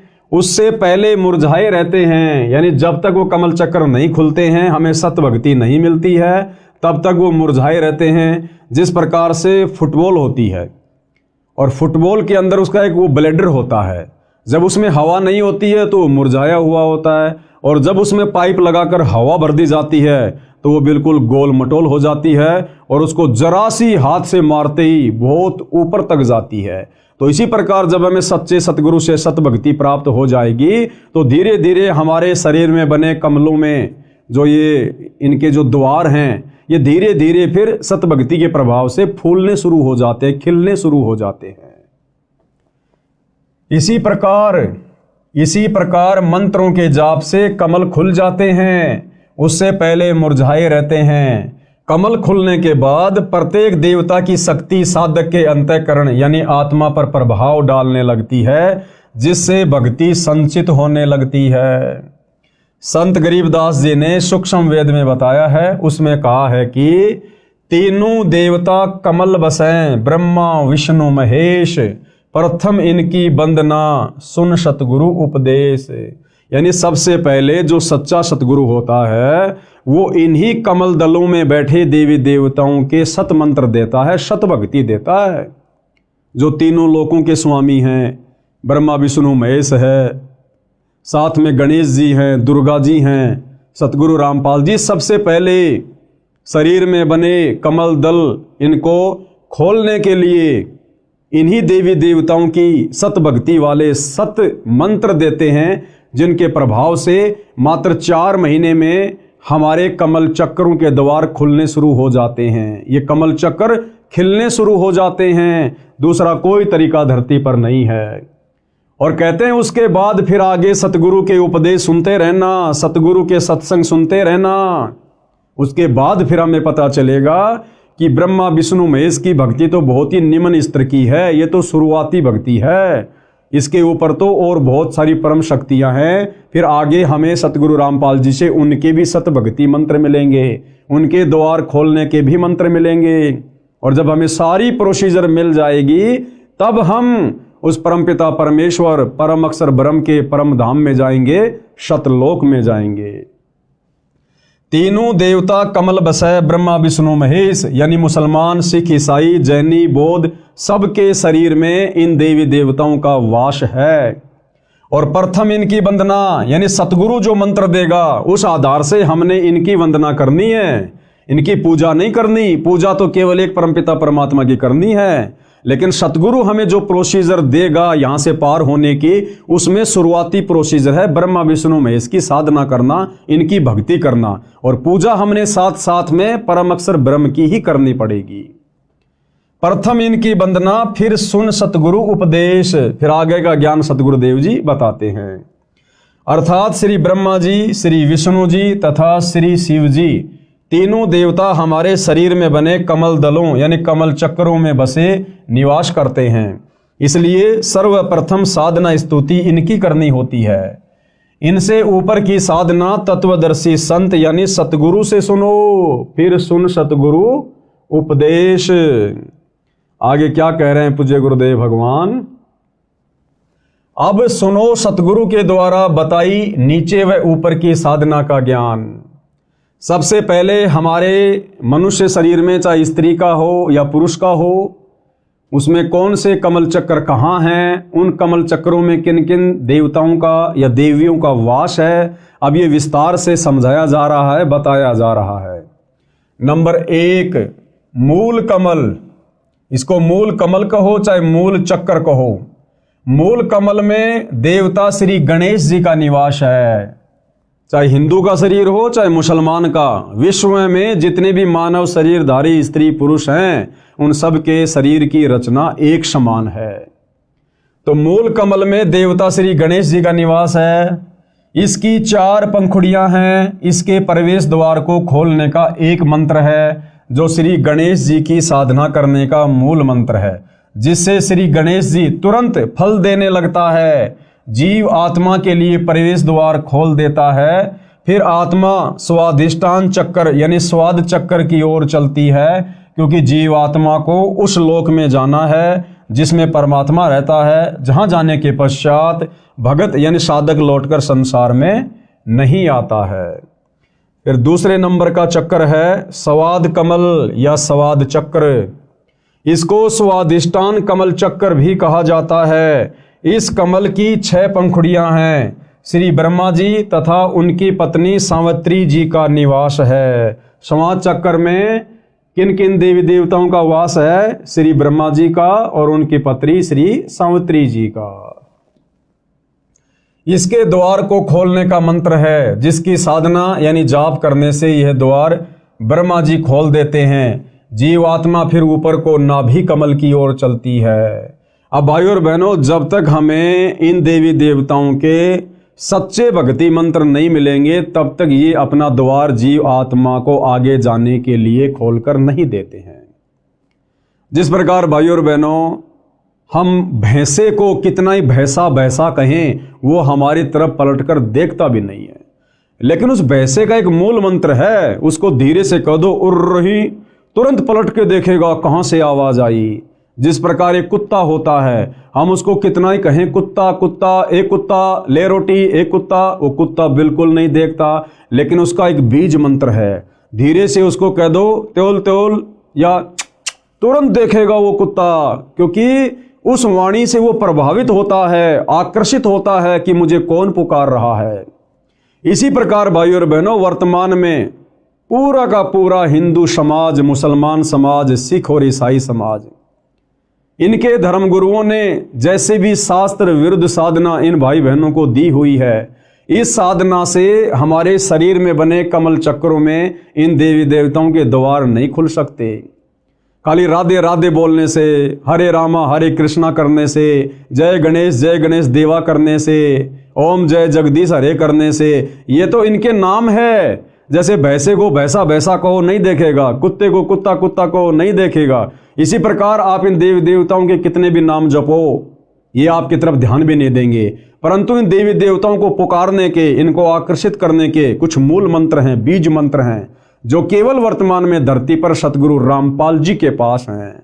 और जब हम उन मंत्रों का जाप करेंगे तो ये हमारे लिए वो द्वार भी खोल देंगे, और ये हमारी हर आवश्यकता को परमपिता परमेश्वर जी के आशीर्वाद से पूरा करेंगे, पूरा। तीसरा है नाभि कमल, नाभि चक्र। इसकी 8 पंखुड़ियां हैं। इसमें श्री विष्णु जी तथा इनकी पत्नी श्री लक्ष्मी जी का निवास है। इसका द्वार भी बंद रहता है। इसे खोलने का भी एक मंत्र है, जिसका जाप करना होता है, जो इन देव देवी को शीघ्र प्रभावित यानी प्रसन्न कर देता है। ये भी जीवात्मा के लिए द्वार खोल देते हैं। फिर जीवात्मा हृदय कमल की ओर ऊपर को चलती है। चौथे नंबर पर है हृदय कमल, हृदय चक्र। इसकी 12 पंखुड़ियां हैं। इसमें श्री शिव जी तथा इनकी पत्नी श्री पार्वती जी का निवास है। इसका द्वार भी बंद रहता है। इस द्वार को खोलने का एक मंत्र का जाप करना पड़ता है। यह मंत्र इन देव देवी को विशेष आकर्षित करता है। ये प्रसन्न होकर मार्ग दे देते हैं। फिर आत्मा ऊपर को कंठ कमल की ओर चलती है। पांचवा चक्र है कंठ कमल। इसकी 16 पंखुड़ियां हैं। इसमें श्री देवी दुर्गा जी यानी अष्टंगी का निवास स्थान है। जो भाई बहन माता जी के नवरात्रि करते हैं, मंदिरों में जाते हैं, जागरण करते और करवाते हैं, इस विधि से तो लाख जन्म भी माता जी प्रसन्न नहीं होती, उल्टा रुष्ट होती है। और ना ही शरीर में बना माता जी का वो चक्र खुलता है। वो कैसे खुलेगा? वो वास्तविक मंत्र क्या है जिसका जाप करने से माता जी शीघ्र हमें लाभ देती है, हमारे ऊपर प्रसन्न होती है, हमारी आत्मा के कल्याण के लिए, मोक्ष के लिए अपने उस द्वार को, चक्कर को खोल देती है। वो मंत्र आज पूरी पृथ्वी पर केवल सतगुरु रामपाल जी के पास है, जिन मंत्रों का हम लाखों की संख्या में उनके भगत रोजाना सुमरण करते हैं। इसका भी द्वार बंद रहता है। इसको खोलने का भी एक मंत्र है जिसका जाप करना होता है, जिससे वश होकर, आकर्षित होकर यानी प्रसन्न होकर श्री देवी जी यानी दुर्गा जी जीवात्मा के लिए द्वार खोल देती है। फिर जीवात्मा ऊपर को, आगे को त्रिकुटी कमल की ओर चलती है। फिर कौन से कमल की यात्रा करती है जीवात्मा? त्रिकुटी कमल की। नंबर 6 त्रिकुटी कमल। त्रिकुटी कमल या चक्र, इसकी 2 पंखुड़ियां हैं। एक का रंग काला है, दूसरी का सफेद है। सफेद में परम अक्षर ब्रह्म यानी कबीर देव संत रूप में विराजमान है, यानी सतगुरु रूप में विराजमान है, सतगुरु उपाधि है। काले रंग वाली में काल ब्रह्म भी संत रूप में विराजमान है। वह भी परम अक्षर ब्रह्म जैसा रूप धारण करता है ताकि जीवों को भ्रमित करके अपने जाल में रख सके। इस स्थान पर पहुंचने के पश्चात जीवात्मा समझो ऐसी स्थिति में पहुंच जाती है जैसे कोई विदेश गया हो और स्वदेश लौटने के लिए एयरपोर्ट यानी हवाई अड्डे पर पहुंच जाता है।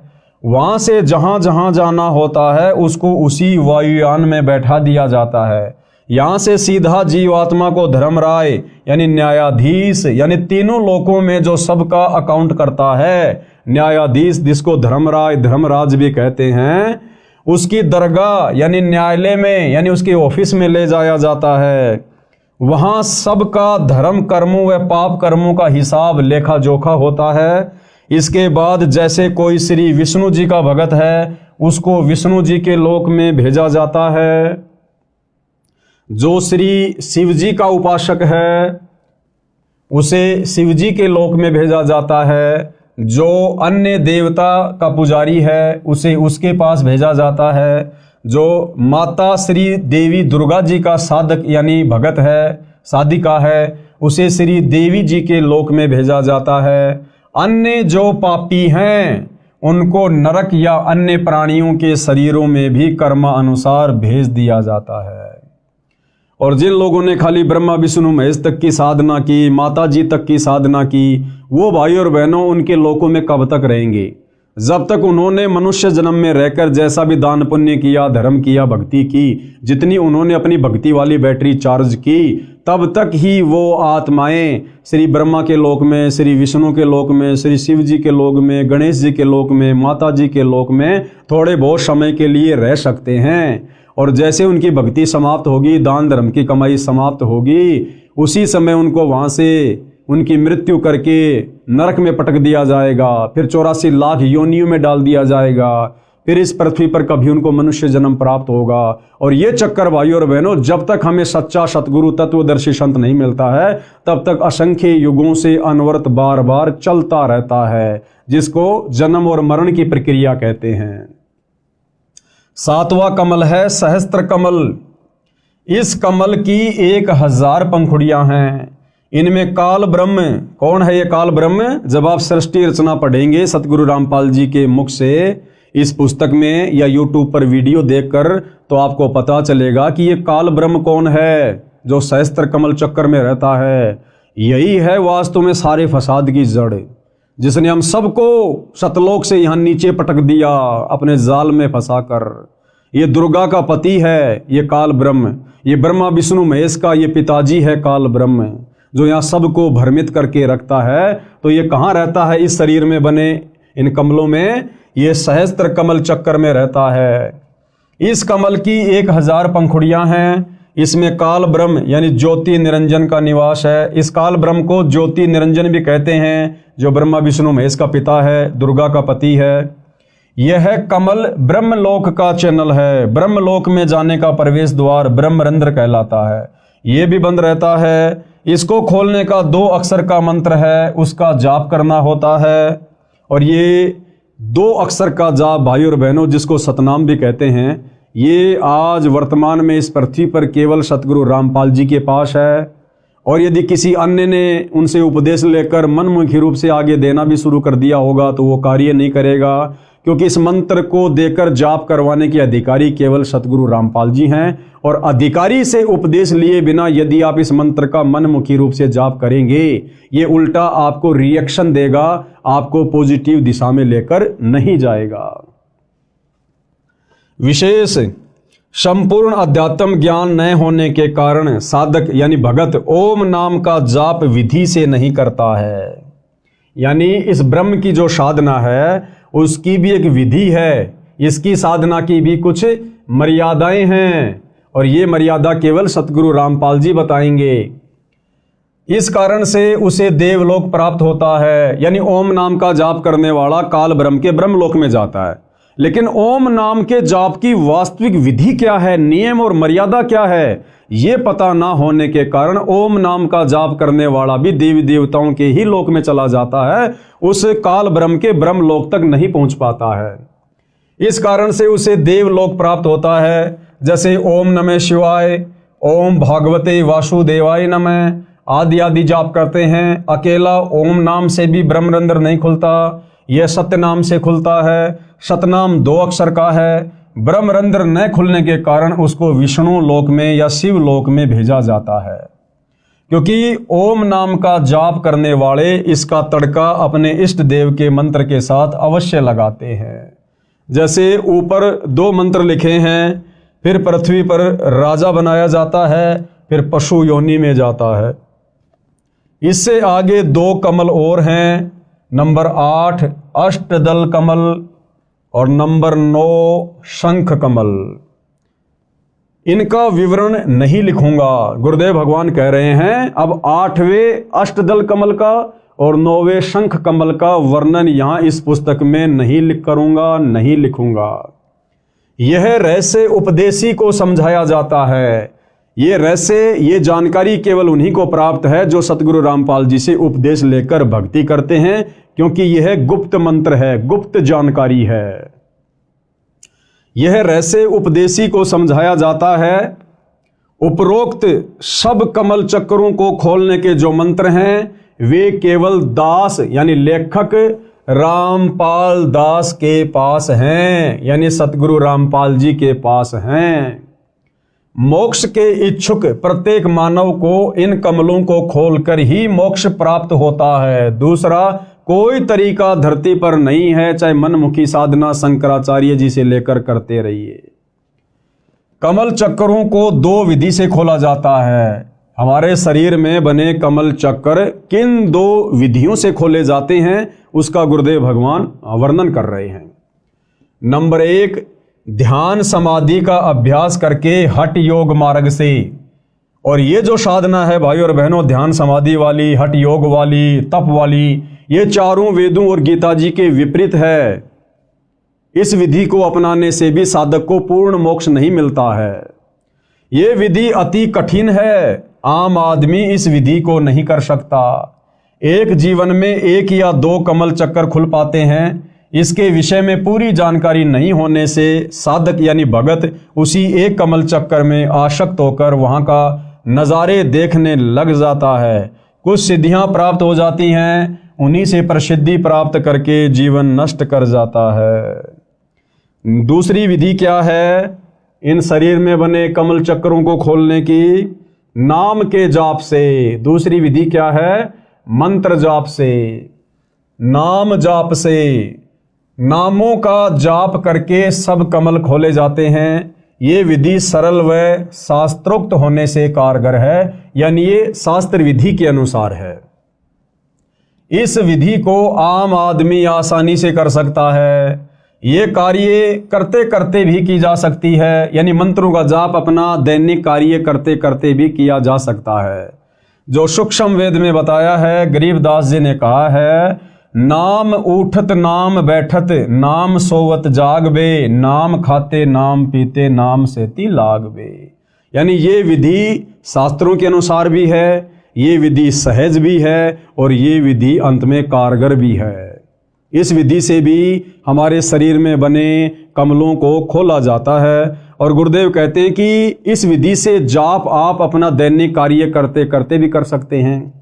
ड्राइवर अपनी गाड़ी चला रहा है और आसानी से इन मंत्रों का जाप भी कर सकता है। देखो, ड्राइवर गाड़ी चलाता है और आगे पीछे वालों से बातें भी करता रहता है, गप्पे भी मारता रहता है। इसी प्रकार वो गप्पे ना मारकर, इधर उधर की बातें ना करके सच्चे सतगुरु से उपदेश लेकर इन मंत्रों का वो स्मरण भी कर सकता है अपने मनी मन में, या धीरे धीरे बोलकर, और अपनी गाड़ी भी चला सकता है। जैसे बहुत सारे भाई बहन गाड़ी चलाते रहते हैं, साथ में धीरे धीरे गाने वाने भी गाते रहते हैं। तो गाने वाने ना गाकर सच्चे सतगुरु से इन मंत्रों का उपदेश लेकर अपनी गाड़ी भी चलाओ, अपने मंत्रों का भी जाप करो। इसलिए कहते हैं, नाम उठत नाम बैठत नाम खाते नाम सोते, यानी इन मंत्रों का हम दैनिक कार्य करते करते बड़ी आसानी से जाप कर सकते हैं। और हर प्राणी इस विधि से भक्ति आसानी से कर सकता है। नाम उठत नाम बैठत नाम सोवत जागरे, नाम खाते नाम पीते नाम सेती लागबे। यानी उठते बैठते सोते जागते खाते पीते काम धंधा करते करते भी हम ये भक्ति कर सकते हैं। इतनी आसान भक्ति हमें सतगुरु रामपाल जी ने वर्तमान में प्रदान की है। अर्थात नाम का जाप कार्य करते करते किया जा सकता है। यजुर्वेद अध्याय 40 मंत्र 15 में कहा है। अब देखो, यजुर्वेद अध्याय 40 मंत्र 15 में भी ये विधि बताई गई है। अब बताओ भाई और बहनों, हमारे धर्म गुरुओं ने तो हमारे को कभी भी ये विधि नहीं बताई, क्योंकि हमारे धर्म गुरुओं को स्वयं इस विधि से भक्ति का ज्ञान नहीं था। अब सतगुरु रामपाल जी ने आकर पूरा रहस्य उजागर किया है। तो यजुर्वेद अध्याय 40 मंत्र 15 में क्या कहा गया है? ओम कृत्यो शमर किलबे शमर कृत्युम शमर। अर्थात ओम नाम का जाप कार्य करते करते कर, विशेष लगन यानी तड़प के साथ तथा मानव जीवन का मुख्य कर्तव्य मानकर जाप कर। और गीता अध्याय 8 श्लोक 5 व 7 में कहा है कि हे अर्जुन, तू युद्ध भी कर, मेरा सुमरण भी कर। अब भाई और बहनों, युद्ध से कठिन कार्य कोई नहीं हो सकता। और जब युद्ध करते करते भी नाम सुमरण करने की सलाह दी गई है, तो आम व्यक्ति तो दैनिक जीवन के कार्य करते करते, जो कि युद्ध से बहुत ही आसान होता है, इन मंत्रों का जाप कर सकता है। विचार करो, क्या कह रहे हैं आगे गुरुदेव कि पुण्यात्माओं विचार करो, युद्ध से कठिन कार्य कोई नहीं होता। भक्ति उस दौरान भी की जानी चाहिए, अर्थात साधना नाम जाप वाली कारगर है। नाम का जाप 3 वर्ष के बच्चे से लेकर वृद्ध तक आसानी से कर सकता है।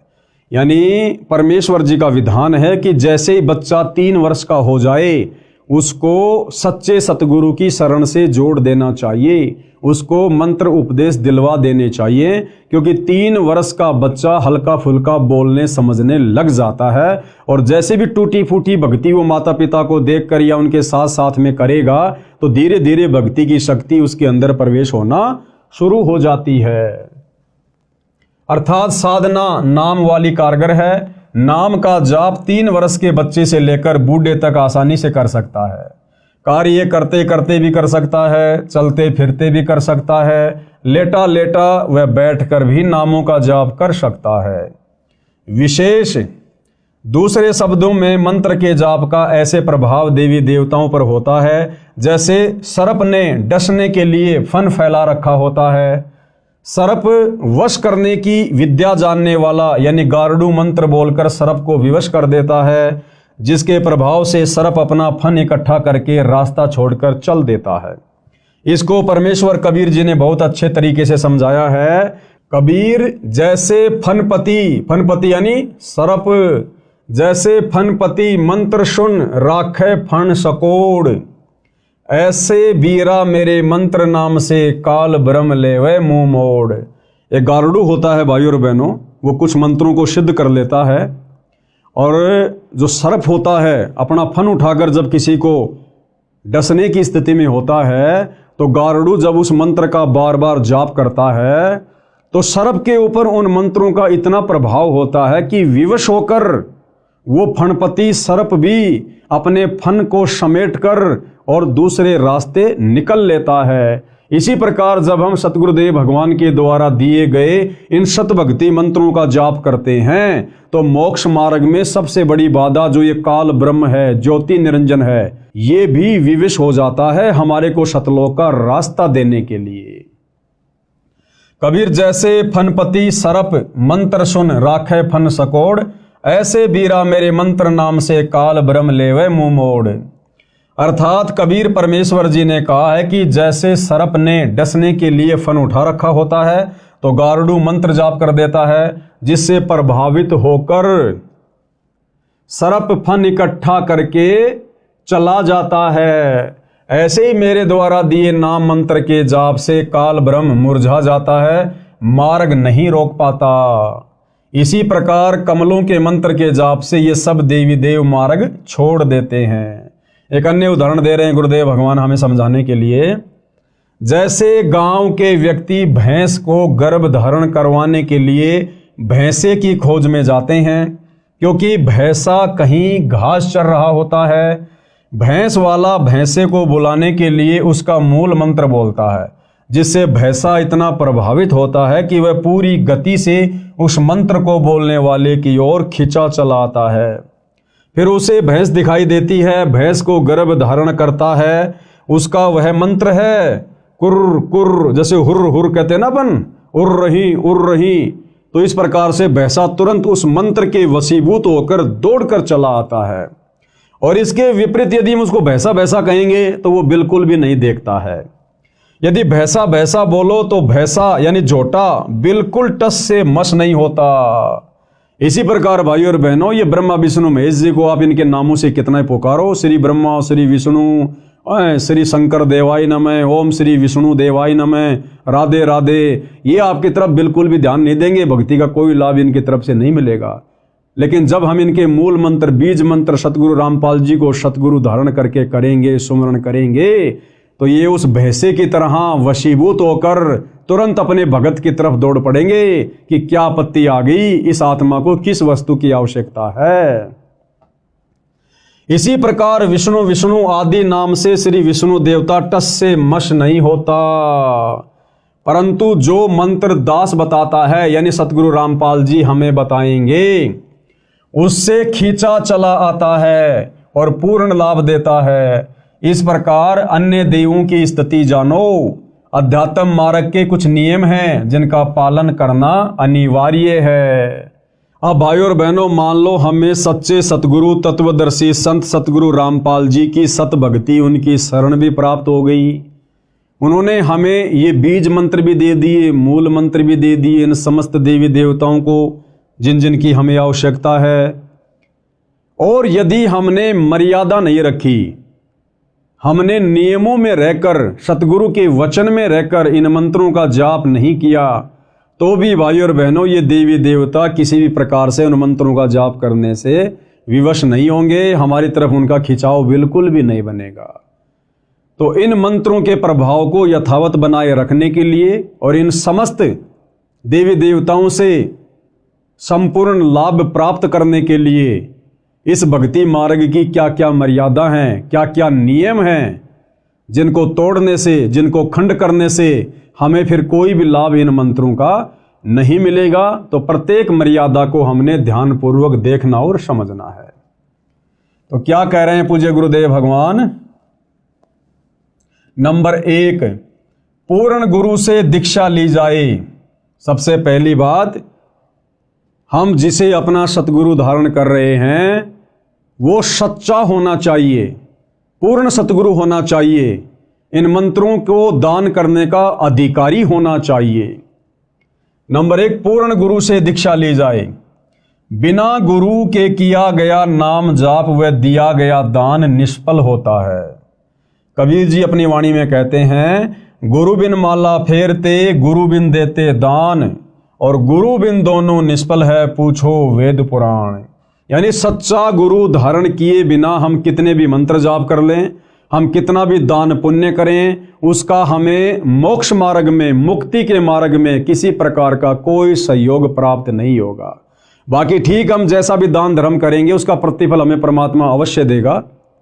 जैसे आप देखते हैं भाई और बहनों, बड़े बड़े लोगों के घरों में कुत्ते होते हैं, वीआईपी कुत्ते, और वो कुत्ते अपने मालिकों के साथ उनकी गाड़ियों में चलते हैं।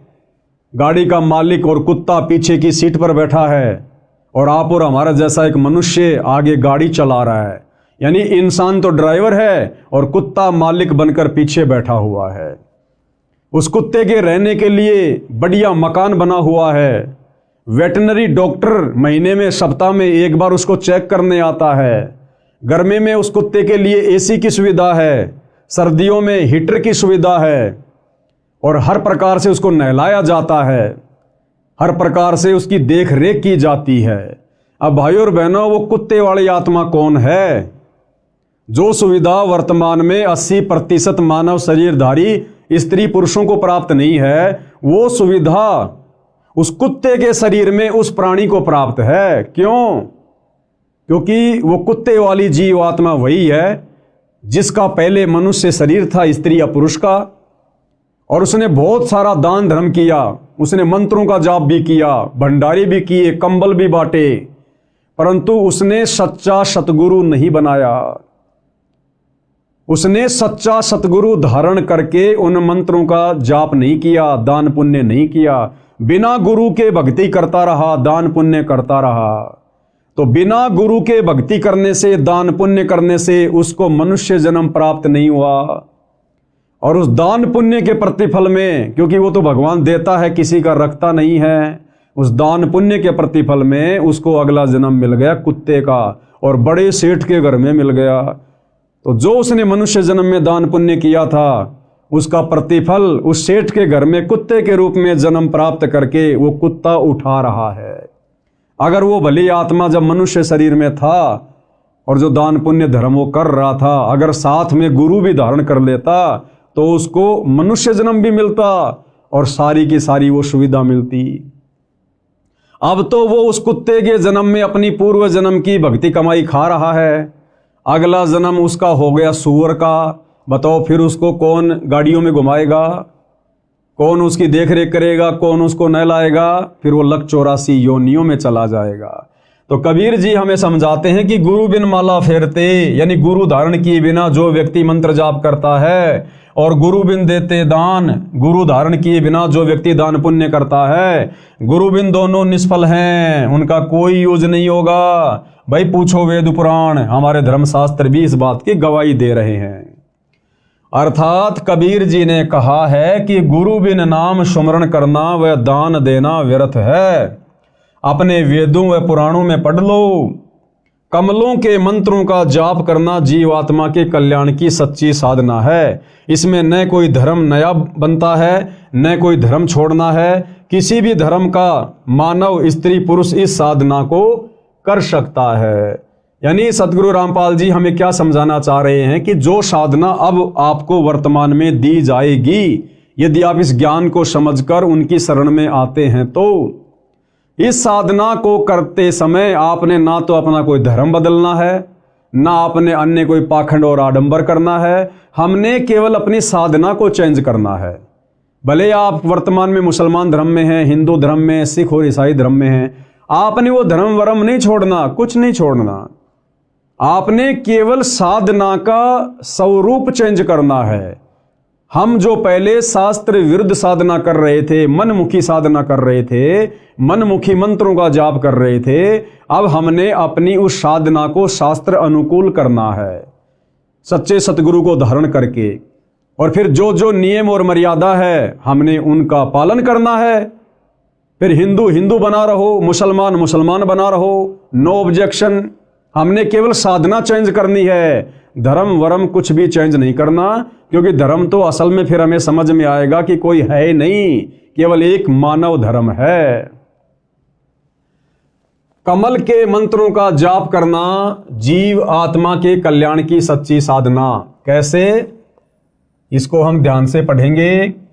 इसमें न कोई धर्म नया बनता है, न कोई धर्म छोड़ना है। किसी भी धर्म का मानव, स्त्री या पुरुष इस साधना यानी भक्ति को कर सकता है।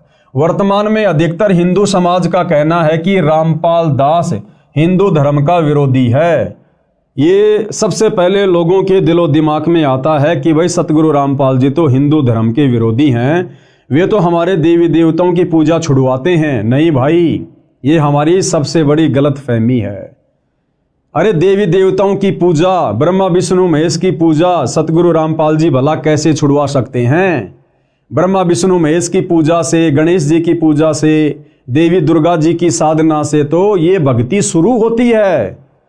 और इन देवी देवताओं के मंत्रों का जाप तो हम भगत, हम सतगुरु रामपाल जी के फॉलोवर अंतिम श्वास तक करते हैं और करते रहेंगे, क्योंकि हमारे शरीर में इन देवी देवताओं का निवास है, इनका वास है। तो सतगुरु रामपाल जी देवी देवताओं की साधना भक्ति छुड़वाते नहीं हैं, बल्कि इन देवी देवताओं की वास्तविक भक्ति करवाते हैं। जो भक्ति सतयुग में समाप्त हो चुकी थी, जो वास्तविक सनातनी साधना सतयुग में आगे चलकर समाप्त हो चुकी थी, वो साधना सतगुरु रामपाल जी सही तरीके से करवाते हैं। उनके सत्संग सुनते रहिए, पुस्तकें पढ़ते रहिए, एक एक चीज बिल्कुल क्लियर होती चली जाएगी। तो गुरुदेव भगवान उन आत्माओं की शंका का समाधान कर रहे हैं जो लोग कहते हैं कि संत रामपाल जी तो देवी देवताओं की भक्ति छुड़वाते हैं।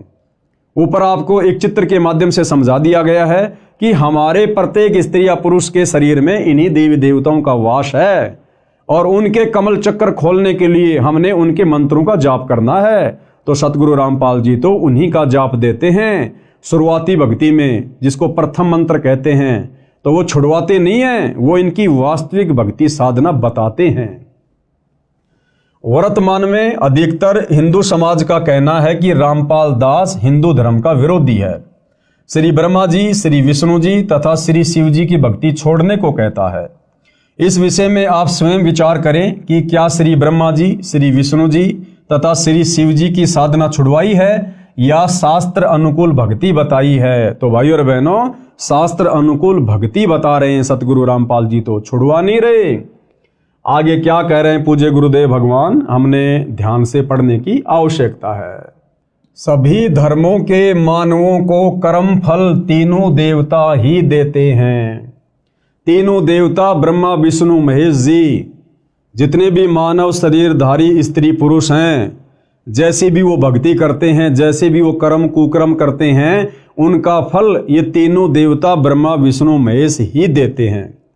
अब वो किस विधि से देते हैं, कैसे देते हैं, क्या उसकी प्रोसीजर है, इसके विषय में भाई और बहनों ये पवित्र पुस्तक हिंदू साहिबान नहीं समझे वेद गीता पुराण, हम इसके तीसरे नंबर की वीडियो में कल आपको गुरुदेव भगवान के आशीर्वाद से समझाने का प्रयास करेंगे। और आज के वीडियो में हम यहीं पर विराम लेते हैं। कल रात्रि 9 बजे सभी भाई बहन फिर से मुझदास के Facebook page Pawan Das is live पर लाइव जुड़िए। और हिंदू धर्म जिस प्रकार से सनातनी पूजा के नाम पर भ्रमित है, काल के द्वारा ठगा जा रहा है, मनुष्य जन्म को दिन प्रतिदिन बर्बाद करता जा रहा है, हम कल के वीडियो में विस्तार से आगे इस मनुष्य जन्म की उपयोगिता के बारे में जानेंगे, समझेंगे। तब तक गुरुदेव भगवान हम सबको आज्ञा दे, आशीर्वाद दे। बंदी छोड़ सतगुरु रामपाल जी भगवान की जय हो।